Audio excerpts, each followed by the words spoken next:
Graça e paz, irmãos. Amém? Deus abençoe nessa manhã, manhã do Espírito Santo. O Senhor me levou Romanos 13. Gostaria de ler com vocês. Romanos 13.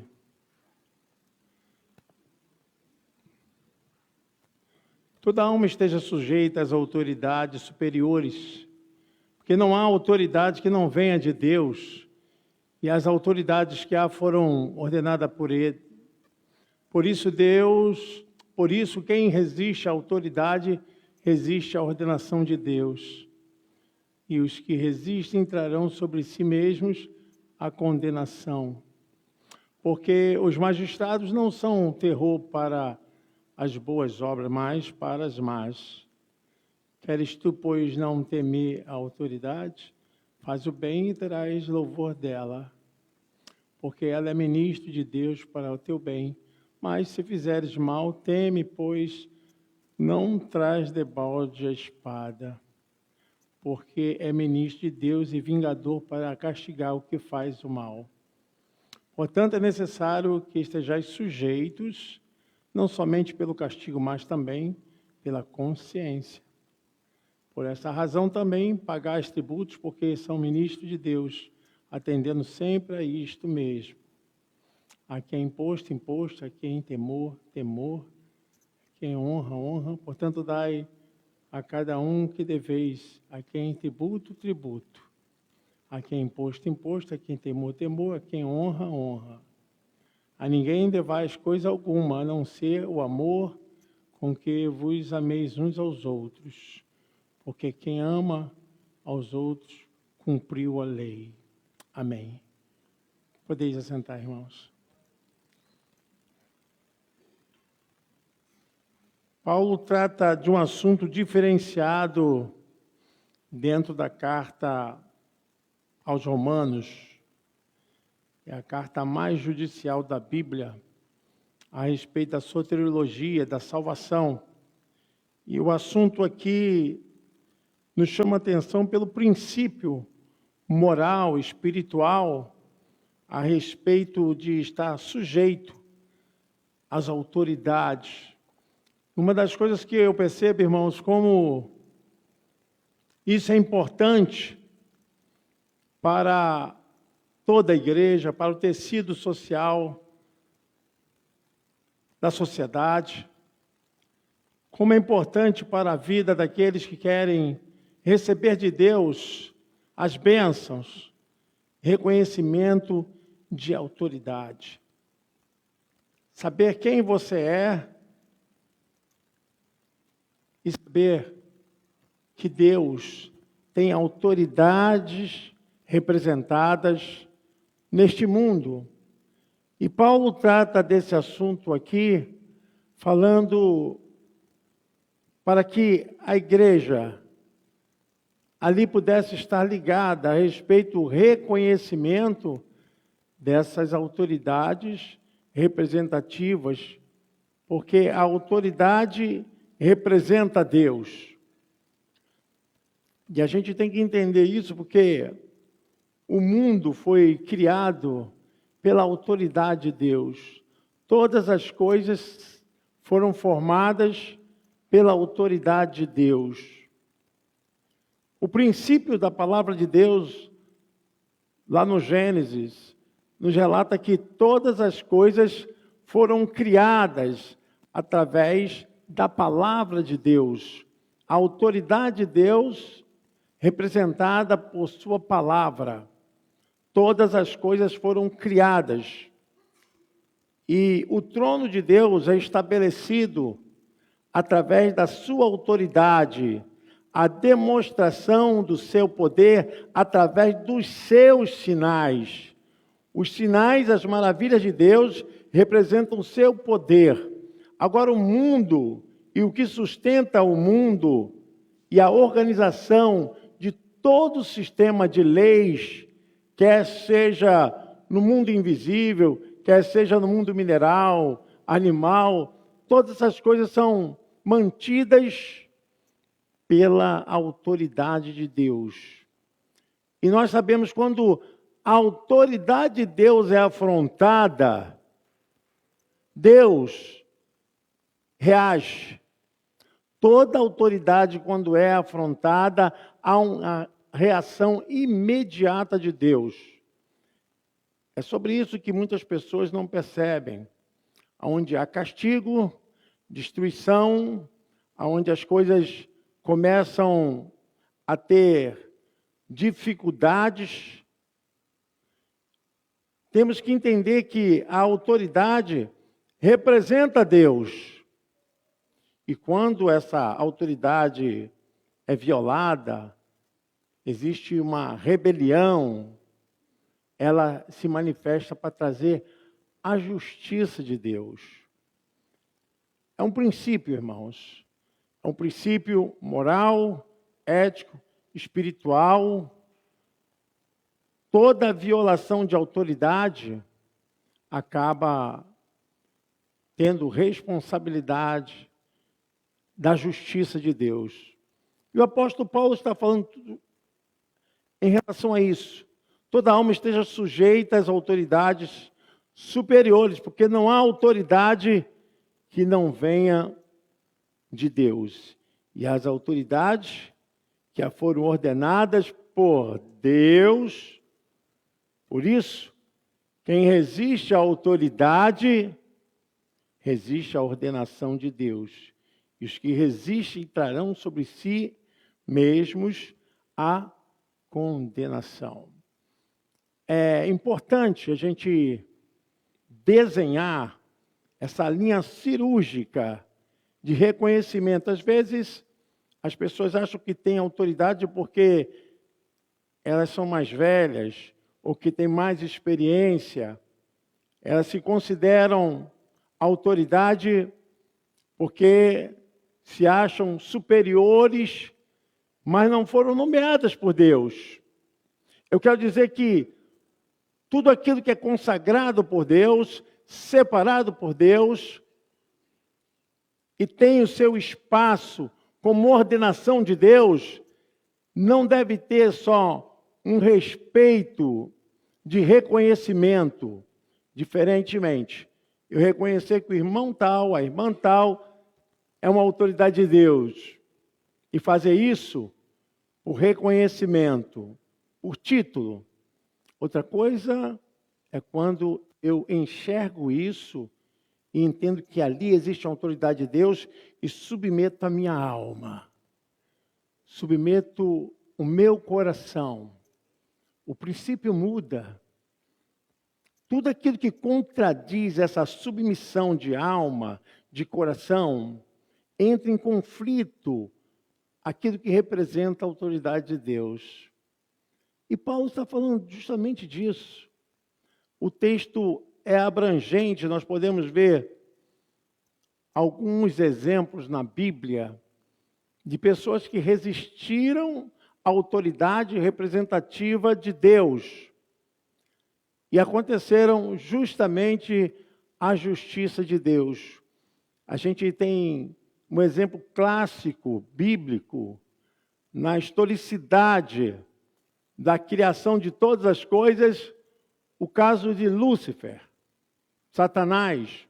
Nós não vamos agora adentrar o texto que trata disso, mas Isaías 14, Ezequiel 28, são textos que apresentam alusão à queda de Satanás. Embora estejam falando de reis, mas são textos alusivos à queda de Satanás, sua rebelião, sua ação de rebeldia contra Deus, quando fala, subirei acima de Deus, estarei acima do seu trono, e revela-nos o desejo de Satanás, tentando subverter a autoridade de Deus. E quem trouxe essa ação, princípio de queda, e manifestou isso entre os homens, foi justamente Lúcifer, aquele que traz luz, anjo de luz. e ele manifestou querer ser maior que Deus. O que acontece é que ele traz esse princípio de rebelião contra a autoridade. A autoridade de Deus, ela é representada. Nesse caso, a gente vai ver a queda de Lúcifer. Eu serei maior que o Altíssimo. Subirei as mais altas nuvens. Estabelecerei o meu reino. E tudo isso se rebelou contra a autoridade de Deus e o baniu. Então a gente, quando vai ver, antes dele se tornar diabo, Satanás, ele era um anjo que transmitia a luz. E a sua queda abriu justamente esse princípio da rebelião contra a autoridade de Deus.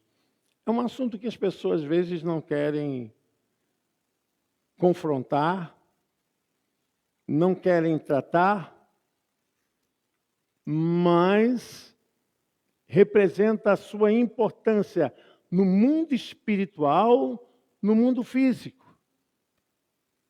Quando as autoridades representativas, elas não são reconhecidas, aí estabelece um princípio de rebelião. E o que aconteceu com Lúcifer, que se tornou o diabo, Satanás, foi justamente isso. A sua ação trouxe uma rebelião contra a autoridade de Deus. E isso abriu um princípio que atingiu a humanidade.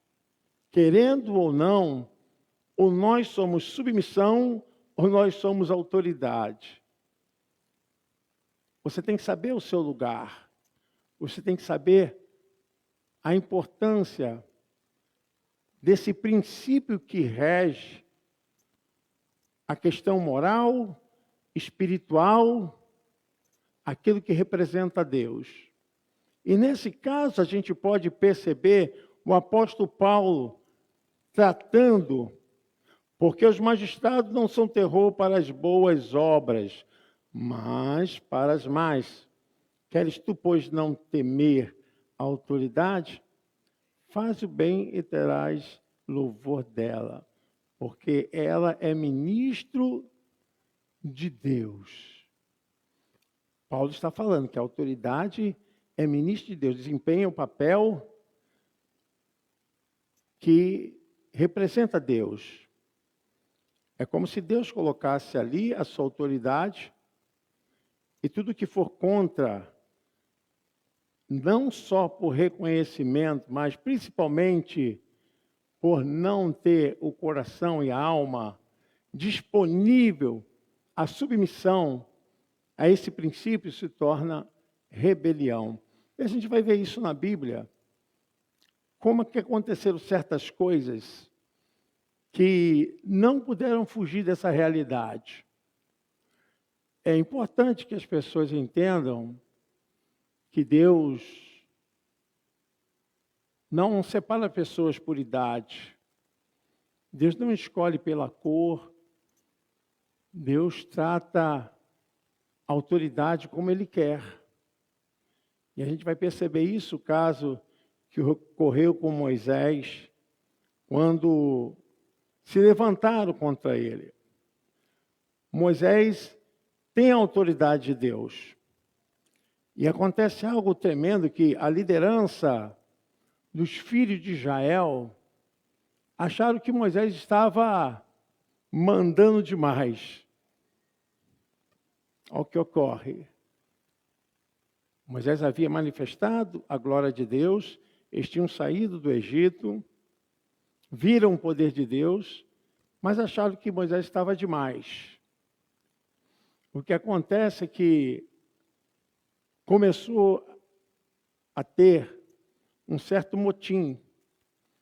Percebam, irmãos, que o princípio da queda, da rebelião, começa a infiltrar no coração do povo.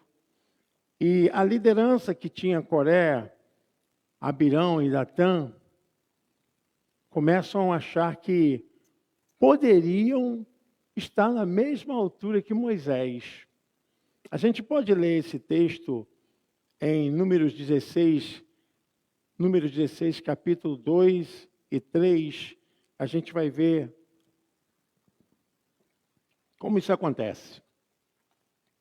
E levantaram-se perante Moisés com 250 homens dos filhos de Israel, maiorais da congregação, chamados ao ajuntamento, varões de nome, e se congregaram contra Moisés e contra Arão.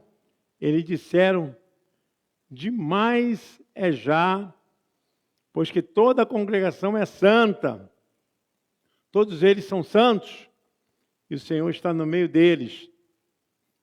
Porque por vós elevais sobre a congregação do Senhor. Então houve uma reclamatória aqui dizendo o seguinte: olha, Deus é contigo, Moisés, Deus também é conosco. Você é santo, nós também somos santos. E começou a entrar no princípio da comparação. Até que isso, se você ler o texto todo, não atinge Moisés. A Bíblia diz que Moisés e Arão se colocam prostrados no chão, com a cara no chão, envergonhados, humilhados e possivelmente orando a Deus no meio do povo. E a Bíblia diz que a ira de Deus se acendeu, porque eles, quando tocaram em Moisés e Arão, eles estavam tocando na autoridade representativa de Deus. E quando isso aconteceu, a Bíblia diz que Deus se levantou contra eles.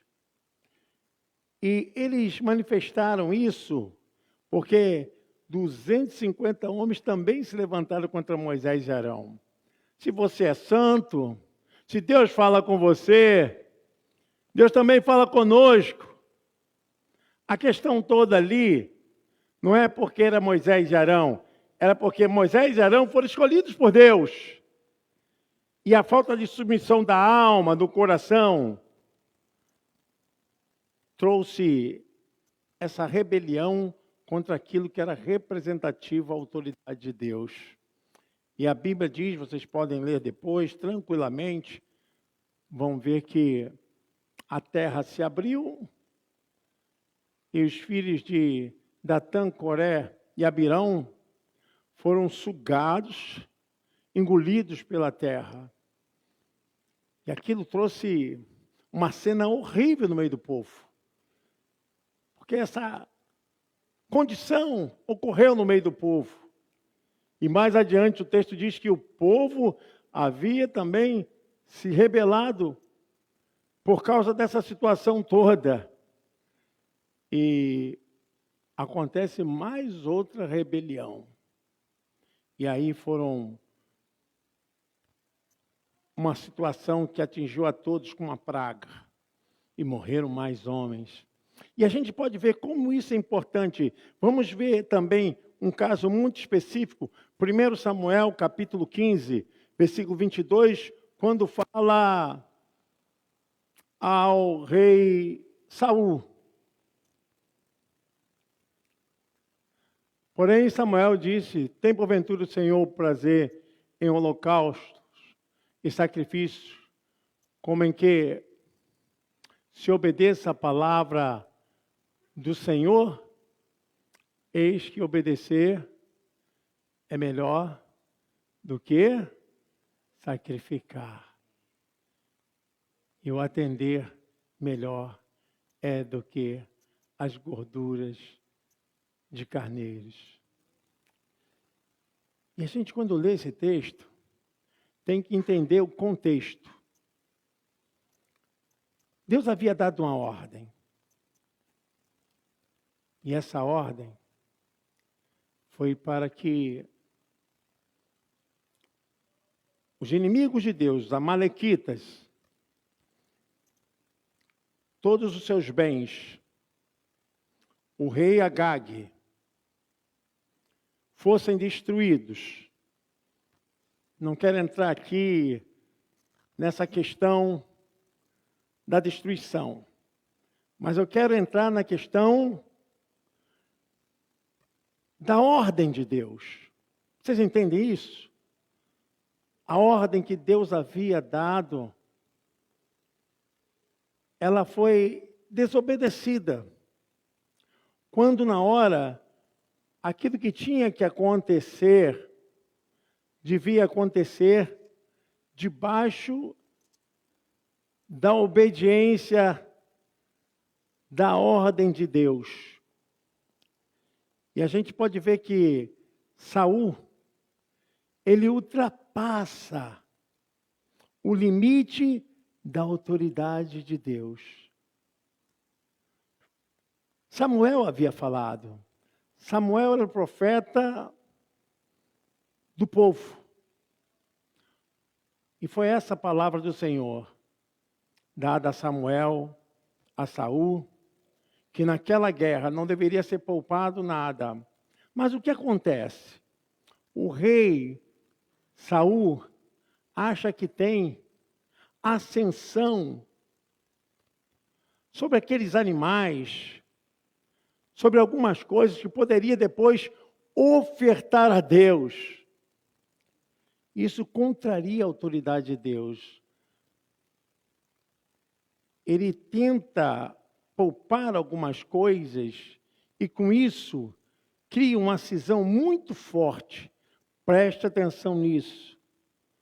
Muito forte contra a autoridade de Deus. Aí o texto fala que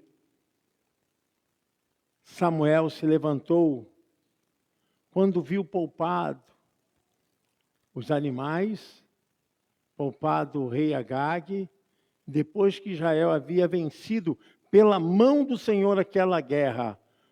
Porém, Samuel diz, porventura o Senhor tanto prazer em holocausto e sacrifício, como em que se obedeça a palavra do Senhor? Eis que o obedecer é melhor do que o sacrificar. Existem coisas, irmãos, que nós não vamos entender. Eu tenho dito a algumas pessoas que é importante que ela vá debaixo da palavra, vá debaixo da autoridade. Todo espírito que se contraria à autoridade, cria rebelião.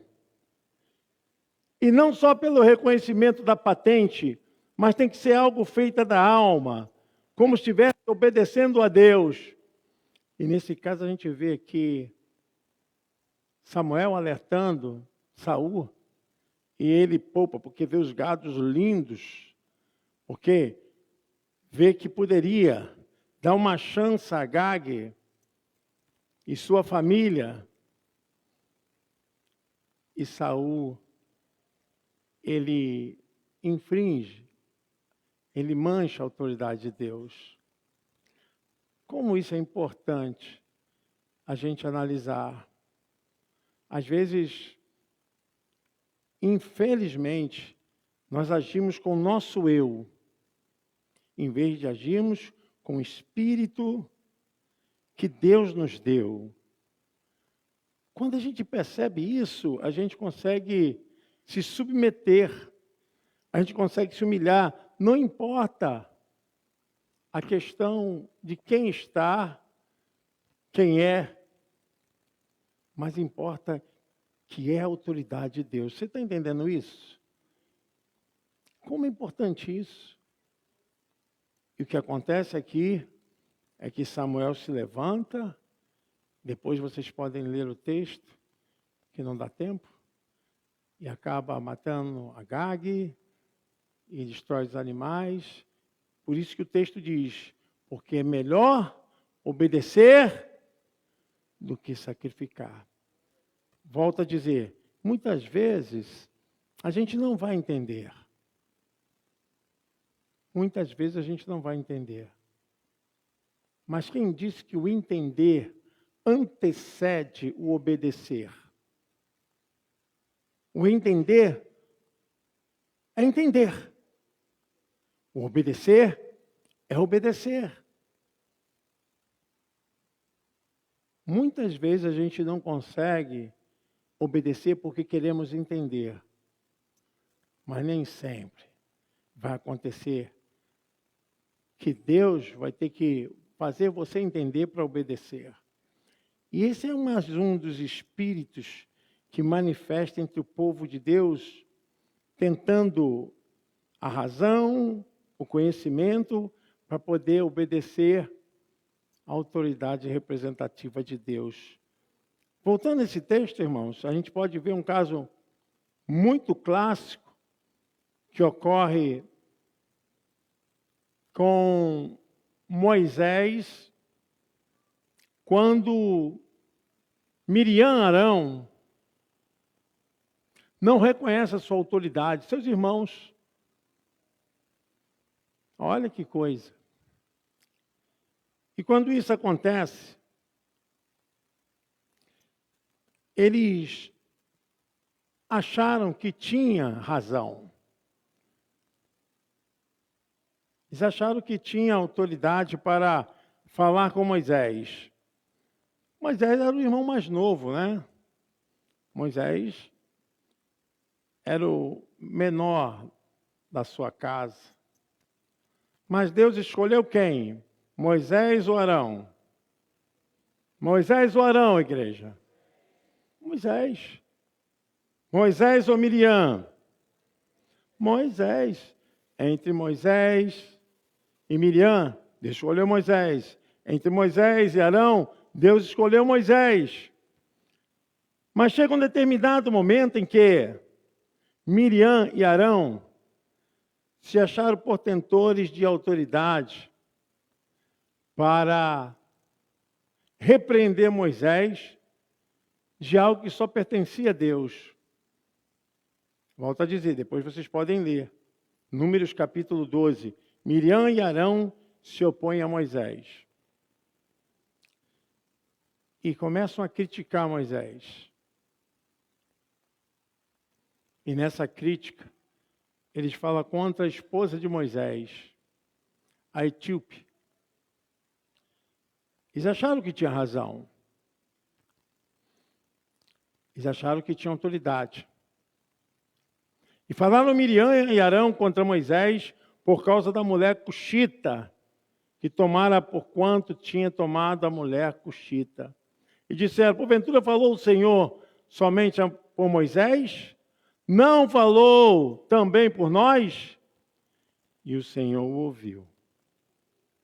Quer dizer, eles falaram contra Moisés, e isso estava em secreto entre Moisés e eles, mas a Bíblia diz que Deus ouviu. Está o texto aí. E o Senhor o ouviu. E era o varão Moisés muito manso, mais do que todos os homens que havia sobre a terra. E logo o Senhor disse a Moisés, e a Arão, e a Miriam, vós três saí à tenda da congregação. Olha só. E saíram eles três. Versículo 5. Então o Senhor desceu na coluna de nuvem e se pôs à porta da tenda. Depois chamou Arão e a Miriam, e eles saíram ambos. Verso 6. E disse, ouvi agora minhas palavras entre vós. Ouve, profeta, e eu, o Senhor, em visão, a ele me farei conhecer, ou em sonhos falarei com ele. Então aqui Deus estava falando, olha, se houver profeta, se tiver alguém, Deus falará em sonhos, falará através de visão a esse profeta. Se houver, né? O verso 7. Não é assim com o meu servo Moisés, que é fiel em toda a minha casa. Verso 8. Boca a boca falo com ele, e de vista, e não por figuras, pois ele vê a semelhança do Senhor. Porque, pois, não tiveste temor de falar contra o meu servo, contra Moisés. A questão ali não era que era Moisés, a questão ali era a autoridade representativa em Moisés. Mas o que eles acharam? Nós somos irmãos mais velhos, que estão de sangue, a questão familiar. Moisés é irmão mais novo, e acharam que poderiam se levantar contra Moisés. O que acontece? Moisés não falou nada. E naquele mesmo instante, Miriam ficou leprosa. Arão leproso. Receberam a praga na hora. A Bíblia diz que Moisés teve que entrar na tenda e orar por eles. Orou por eles, para que Deus retirasse aquela maldição. E quando isso aconteceu, eles reconheceram que a autoridade representativa estava em Moisés. Estou falando isso, irmãos, porque muitas vezes a gente pode cair numa situação e julgar as coisas com essa questão e não reconhecermos a autoridade, não reconhecemos o poder de Deus. Existem muitos outros exemplos, poderíamos citar aqui, e casos, mas eu quero que você entenda que quando o apóstolo Paulo fala a respeito de respeitarmos a autoridade, devemos trazer no nosso coração que estamos respeitando a autoridade que representa a Deus. Não estou falando de casos de injustiça, de coisas desleal, não estou falando disso. Estou falando de autoridades representativas que trazem realmente aquilo que representa a Deus. Eu quero deixar essa palavra aos irmãos. Eu vejo muitas coisas acontecer. Às vezes a gente percebe que o nível, a pessoa se acha acima, se acha igual. E infelizmente ocorre nesse princípio que eu falei. Se Deus colocou a mão, se Deus ungiu, se Deus escolheu, se Deus separou, há uma autoridade ali. E o apóstolo Paulo fala sobre isso, que não tem autoridade que não tenha vindo do Senhor. E que Deus nos abençoe, que Deus nos guarde, nos desperte para reconhecermos a cada dia a sua autoridade. Amém? Você pode aplaudir o Senhor?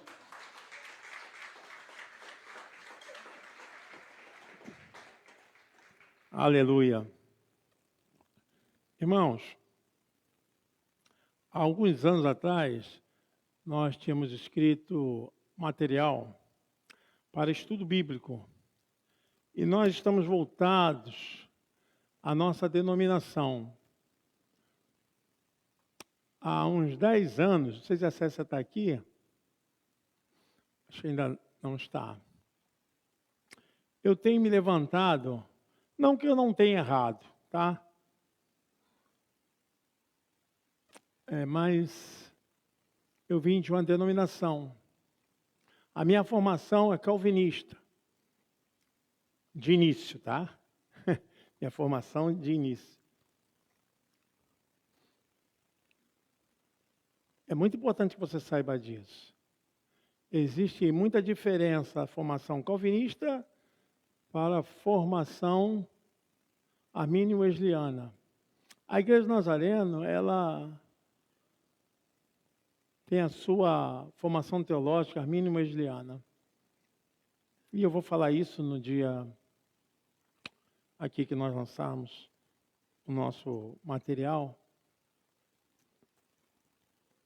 Mas eu quero dizer aos irmãos, obrigado, que nós temos um compromisso não somente com Deus, temos com a nossa denominação.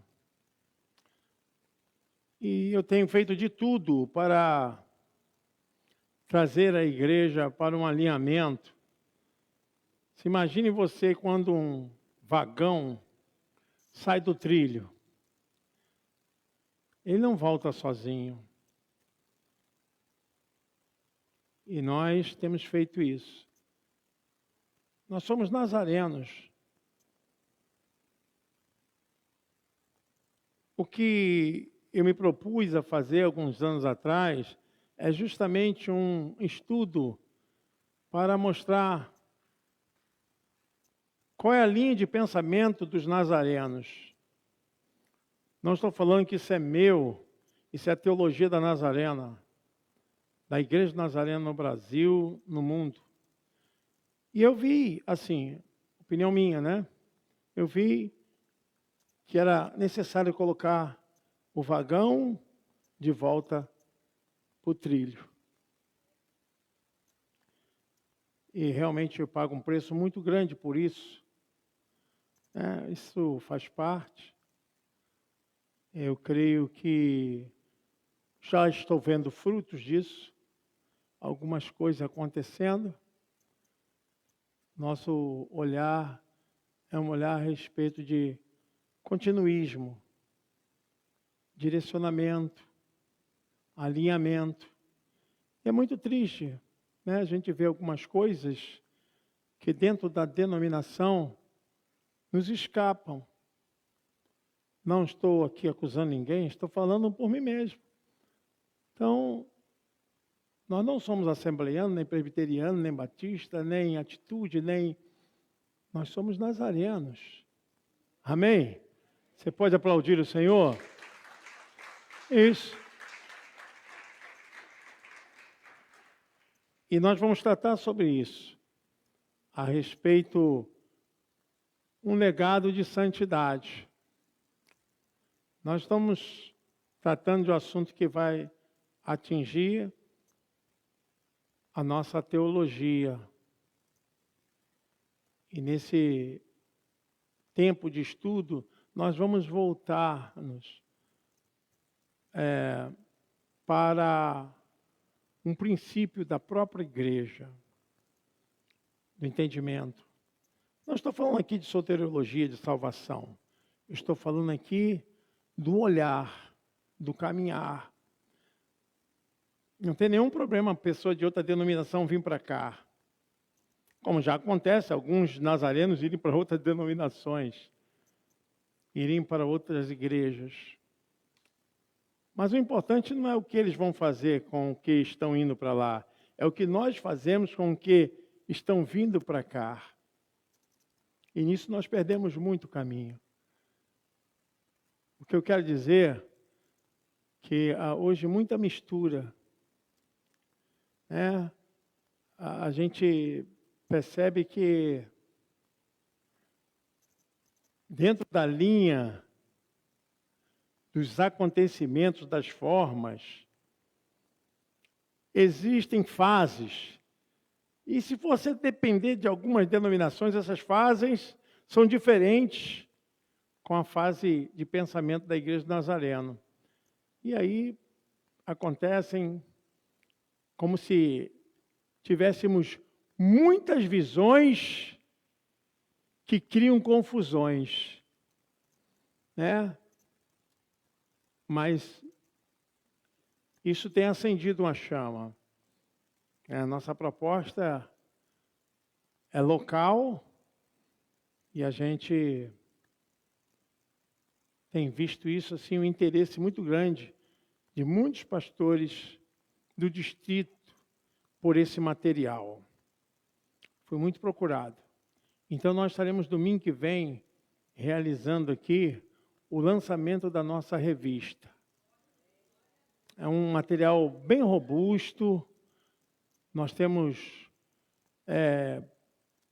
praticamente aí lição para mais de um semestre e vamos precisar da ajuda dos professores, vamos precisar da dedicação dos professores, mas nós vamos nos voltar para a teologia bíblica, para a regra de fé, e para o fundamento que nós cremos teologicamente. Então, venha para cá domingo que vem, chega mais cedo, fale com as pessoas. Nós vamos fazer uma recepção e vai ser uma classe única e nós vamos mostrar, então, o conteúdo das lições. As lições têm temas, ainda não saíram, está ainda preparo final, tá? E é um material da Igreja do Nazareno de Olinda. Você pode aplaudir o Senhor? É o nosso material.